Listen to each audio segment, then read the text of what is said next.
जय श्री कृष्ण दोस्तों, आज की इस वीडियो में गीता के कुछ श्लोकों को देखेंगे और अर्थ को समझेंगे और जीवन में उतारने का प्रयास करना है हम सबको। जैसा कि गीता के एक श्लोक में भगवान बोलते हैं, यो माम जमनादिम च वेति लोक महेश्वरम असमुढ़ समर्तेषु सर्व पापै प्रमुच्यते। अर्थात जो मुझको अजन्मा अर्थात वास्तव में जन्म रहित अनादि और लोकों का महान ईश्वर तत्व से जानता, वह मनुष्यों में ज्ञानवान पुरुष संपूर्ण पापों से मुक्त हो जाता है। तो भगवान बोलते हैं, यो माम जमनादिम च वेति लोक महेश्वरम असमुढ़ समर्तेषु सर्व पापः प्रमुच्यते।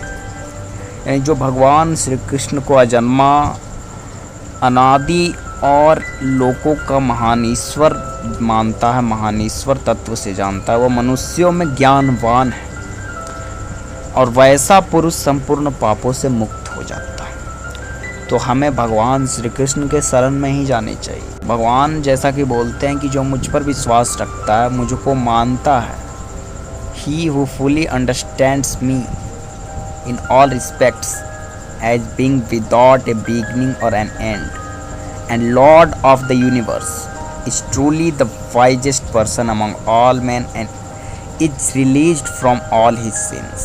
तो भगवान को अजन्मा मानता है, वो सबसे बड़ा ज्ञानवान है। इसके लिए आपको कोई श्लोक याद करने की और ज्ञान दिखाने की ज़रूरत नहीं है, आपको किसी चीज़ को साबित करने की ज़रूरत नहीं है। कृष्ण को आपने भगवान माना तो आप ज्ञानवान हो, ऐसा श्री कृष्ण कहते हैं, उनकी नज़र में आप ज्ञानवान हो। और एक श्लोक है गीता का, सह यज्ञः प्रजा सृष्ट्वा पुरोवाच प्रजापति अनेन प्रसविष्य ध्वमेश वो असत्विष्ट कामधुक्।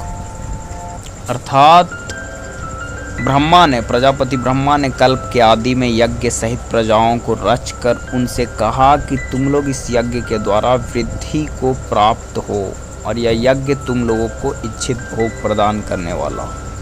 यज्ञ का अर्थ है मेहनत। उस समय यज्ञ एक प्रक्रिया होती थी, इसमें आहुति देनी होती थी और यज्ञ यानी अपने मेहनत के यज्ञ यहाँ पे, क्योंकि ये कलयुग चल रहा है तो उस यज्ञ का लोग महत्व नहीं देते। तो यज्ञ सहित प्रजाओं को रचकर उनसे कहा कि तुम लोग इस यज्ञ के द्वारा वृद्धि को प्राप्त हो, यानी डेवलप करो अपने आप को, ग्रो करो।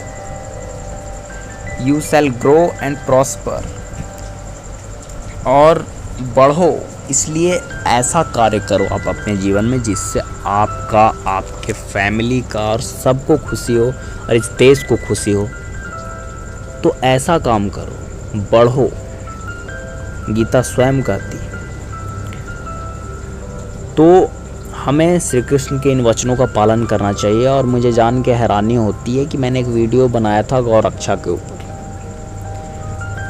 उसमें व्यूज तो काफ़ी अच्छा गया, क्योंकि 50 व्यूज भी मुझे काफ़ी प्रेरणा देती है वीडियो बनाने के लिए।